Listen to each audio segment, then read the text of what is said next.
Drop it.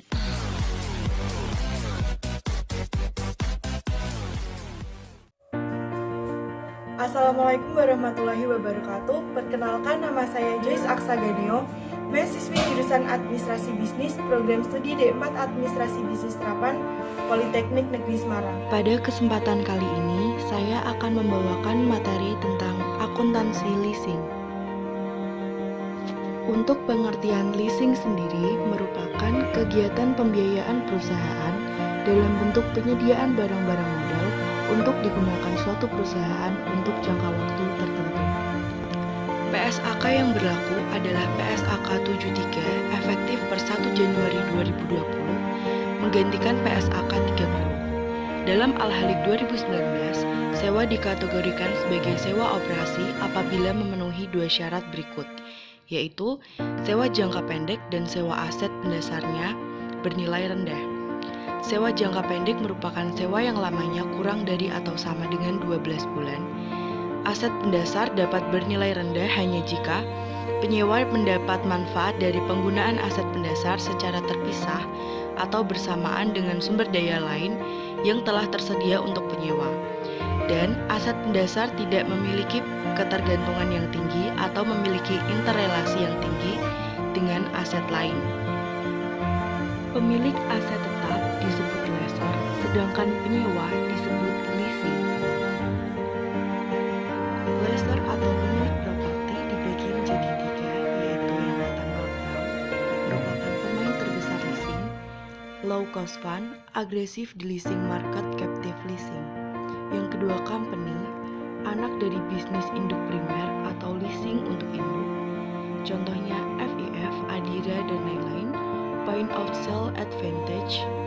Dan yang terakhir independen, muncul ketika market share turun drastis untuk bank dan captive, mengembangkan inovatif kontrak menjadi captive untuk induk yang tidak memiliki leasing subsidiary. Jenis-jenis leasing dibagi menjadi dua. Yang pertama, operating leasing, sewa jangka pendek atau kurang dari 1 tahun. Alat dapat digunakan oleh penyewa, namun aset dimiliki oleh pihak yang menyewakan. Tidak terjadi transfer ownership di akhir masa sewa. Pemeliharaan alat biasanya oleh yang menyewakan. Penyajian dalam laporan keuangan diakui dan disajikan sebagai beban sewa dalam laporan laba rugi. Tidak ada pencatatan aset, utang, dan beban depresiasi. Yang kedua, kapital atau finance leasing, yaitu sewa jangka panjang atau lebih dari 1 tahun.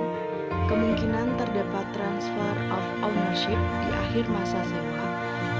Terdapat transfer resiko dan manfaat kepada penyewa atau lisi. Aset yang dicatat oleh lisi sebagai pencatatan aset. Pencatatan utang dicatat sebagai kontrak pembayaran jangka panjang, dan pencatatan beban depresiasi aset.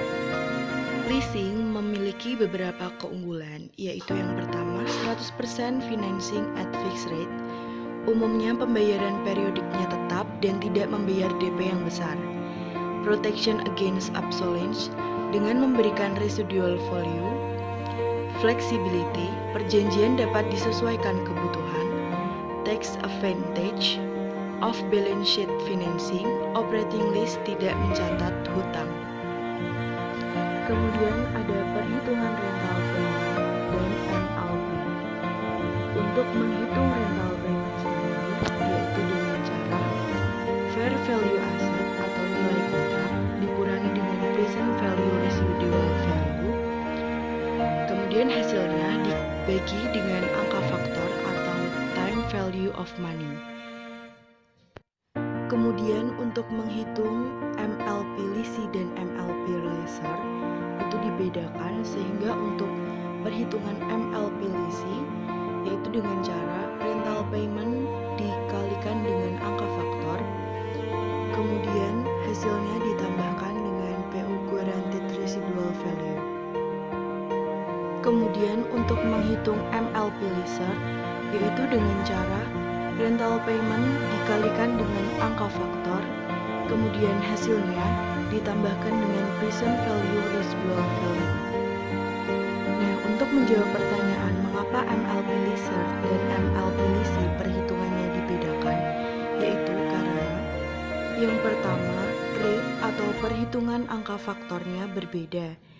Untuk Lessor menggunakan implicit rate, sedangkan Lisi menggunakan incremental borrowing rate. Karena tidak tahu implicit rate Lessor. Yang kedua, unguaranteed residual value.